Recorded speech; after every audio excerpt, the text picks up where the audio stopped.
ناظرین، میں آج آپ سے ایک شخصیت کی کہانی جو ہے شیئر کرنے جا رہا ہوں۔ نیلسن منڈیلا، ساؤتھ افریقہ کے ہیرو۔ میں فضل چودھری آپ سے گفتگو کر رہا ہوں۔ آگے بڑھنے سے پہلے میری درخواست ہے کہ آپ میری چینل کو شیئر کریں اور سبسکرائب کریں۔ اب جو ساؤتھ افریقہ ہے اس سے بہت پہلے وہ ایک اوپریسو جو ملک تھا، اوپریسو لوگوں کی حکومت تھی۔ چند سفید فام لوگ جو تھے وہ حکمران تھے، بلیک جن کی اکثریت تھی ان کے اوپر حاوی تھے اور سارے ملک کے وسائل انہوں نے قابو کیے ہوئے تھے، اور ایک اپارتھائڈ کیفیت تھی، یعنی نسلی عصبیت تھی۔ جو سفید فام تھے وہ کالوں سے نفرت کرتے تھے، اور اس نفرت کے اظہار میں وہ ان کو سپریس کرتے تھے، ظلم کرتے تھے، اور ان کو کسی جو ہے کاروائی حکومت میں شامل نہیں کرتے تھے، اور اس طرح وہ ساری ان چیزوں سے جو ڈیموکریسی کا تو اس وقت تصور ہی نہیں تھا، ان سے محروم تھے۔ تو اس میں جو ہے ایک شخصیت ابھری جو نیلسن منڈیلا ہے، اور یہ اس کا پیغام تھا اینٹی اپارتھائڈ جو ہے اس کی موومنٹ تھی، یعنی نسلی عصبیت کے خلاف اس کا پیغام تھا، اور ریولوشنری تھے، پولیٹیشین تھے۔ اور انہوں نے آگے بڑھتے بڑھتے جو میں آگے ذکر کروں گا کہ ایک مقام پہ آ کے ان ساری چیزوں سے ملک کو آزاد کروایا، اور یہ پھر 1994 سے لے کے 1999 تک 99 تک ملک کا صدر رہے۔ تو یہ 1918 میں پیدا ہوئے اور 2013 میں وفات پا گئے، اور ان کو 1993 میں 1993 میں جو ہے وہ نوبل پیس ایوارڈ ملا۔ یہ ان کی جو ہے خصوصیات ہیں۔ اور یہ آگے جب میں بڑھتا ہوں، یہ جب انہوں نے تعلیم حاصل کی پرائمری سے، ہائر سیکنڈری سے، تو پھر انہوں نے لاء میں گریجویشن کی، اور یہ پہلے جو ہے بلیک لوگ جو تھے ان میں یہ ایک وکیل جو ہیں نمودار ہوئے۔ پھر آہستہ آہستہ انہوں نے نیلسن منڈیلا نے جو افریقن نیشنل کانگریس ANC اس میں حصہ لیا، اور پھر اس میں بڑا جو سرگرم رول ادا کیا، اور پھر پہلے شروع میں چونکہ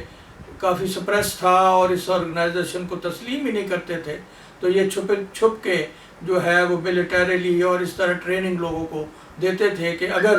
ایسا موقع آیا تو ہمیں اس کے لیے بھی تیار رہنا چاہیے۔ پھر اس سلسلے میں جو ہے ان کو قید ہوئی، 28 سال یہ قید میں رہے نیلسن منڈیلا، اور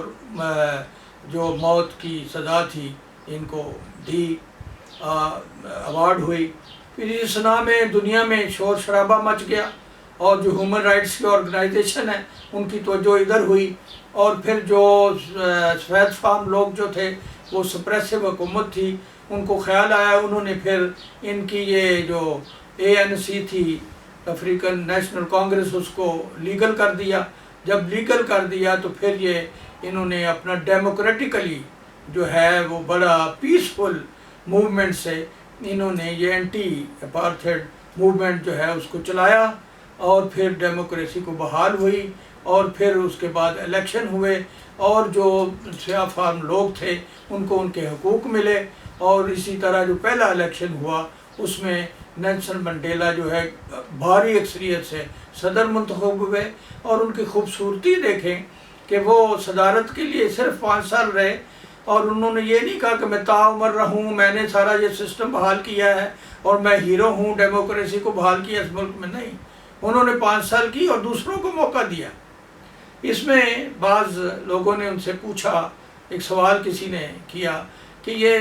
کیسے آپ نے یہ عمل کیا زندگی میں، کہاں سے یہ سبق حاصل کیا؟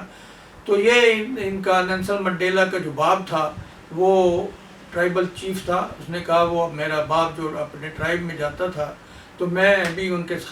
ساتھ ہو لیتا تھا، اور جب وہاں ان کے ساتھ بیٹھ کے سارے ایک گول چکر میں نیچے ہی سارے بیٹھ کے میٹنگ کرتے تھے،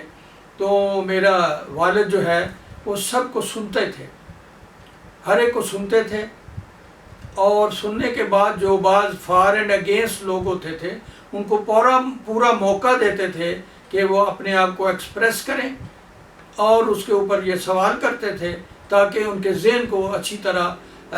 پڑھیں اور ان کے اندر جو اس کے متعلق جو سوچ ہے وہ باہر نکلے، تاکہ ان کو صحیح جو ہے انفارمیشن ملے۔ تو اس کے اسی گفتگو میں جو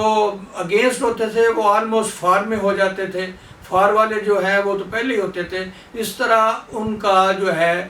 ایک متفقہ جو ہے جو بھی فیصلہ ہوتا تھا اس وقت پنچایت کا وہ سامنے آتا تھا۔ تو اس نے کہا نیلسن منڈیلا نے، میں نے اس چیز کو اپنی زندگی میں بہت آزمایا ہے اور اس سے میں نے خاصا فائدہ اٹھایا ہے کہ لوگوں کو سنیں، ان کا موقع دیں، ان کے اندر جو سوال ہیں وہ نکلنے دیں، اور پھر آپ پھر اپنا بعد میں اظہار کریں۔ لیکن بعض دفعہ ہم نے ہمارے لیڈر بھی دیکھے ہیں، وہ زیادہ بولتے ہیں، لوگوں کا بولنے کا موقع نہیں دیتے، یا اپنی میٹنگ میں کوئی بولتا ہے تو اس کو شٹ اپ کال دے دیتے ہیں۔ تو اس طرح لوگوں کے خیالات جو ہے ان کو سپریس کرنے سے تو جو ہے وہ لوگوں کو مطلب اچھی سوچ جو ہے وہ پنپتی نہیں ہے۔ تو یہ اچھے لیڈروں کی ایک قسم کی مثال ہے۔ پھر اسی طرح یہ جب صدر بن گئے تو ایک اور واقعہ ہے کہ ایک ریسٹورنٹ میں یہ کوئی کھانا کھانے گئے، تو ایک شخص جو ہے انہوں نے دیکھا کہ جو جب یہ قید میں تھا تو اس کے اوپر بڑا ظلم کرتا تھا، تو اس کو بڑا خوف ہوا کہ یہ اب صدر ہے، مجھے دیکھ لیا ہے تو میرے ساتھ پتہ نہیں کیا سلوک ہوگا۔ تو اس نے بیرا کو، نیلسن منڈیلا نے بیرا کو کہا کہ اس شخص کو ادھر میرے پاس بلاؤ۔ وہ آیا تو اس نے کہا کہ بھائی تم یہاں بیٹھو، ہمارے ساتھ کھانا کھاؤ، تم گھبراؤ نا کہ تم نے میرے ساتھ قید میں بہت ظلم کیا تھا، تو میں شاید ایسی کوئی بات نہیں ہے، وہ بات گزر گئی، آپ ہمارے ساتھ بیٹھ کے کھانا کھاؤ۔ تو یہ تصور تھے ایسے لیڈروں کا جس کے ہمیں دیکھنا چاہیے۔ پھر یہ ہے کہ حکومت میں رہنے کا کوئی لالچ نہیں ہے،